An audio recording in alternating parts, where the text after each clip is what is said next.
Meteorologist Sean Sublett from the Richmond Times-Dispatch, and as we settle into winter, we have to start thinking about different precipitation types. When it's cold, we like to think it's just going to snow, but that's not always the case.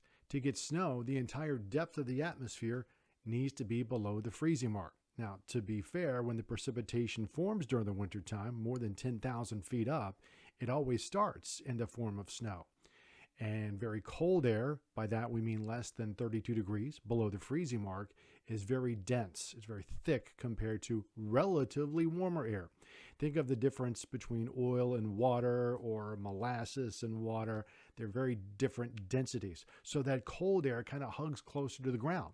When warm air advances from another part of the country, normally the south or southwest, it can actually bump over top of that very cold air. And how deep that cold air is in the atmosphere goes a long way in determining whether we get snow, sleet, freezing rain, or just rain. So if it's very shallow, very close to the ground, we have snow melting on the way down and then refreezing as freezing rain, meaning there's not enough time for it to reform into ice on the way down. It touches something and then freeze. If you have a relatively larger area that is below freezing, then you have sleet. In other words, you've got snow melting into a relatively warmer layer and then refreezing again on the way down back into little pellets of ice. Because once the precipitation melts into a liquid, it is not going to go back into that crystalline form that we know and love as snow.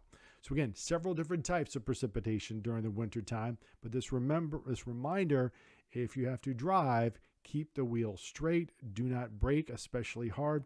Most of the time, just take your foot off the gas to slow down. Try to avoid sharp curves and the like, because ice obviously is very tricky to drive on. And sometimes you call it black ice, but sometimes it's better to think of it as kind of transparent ice, because that's what's really going to get to you. So be on the lookout for different types of wintertime precipitation across Virginia.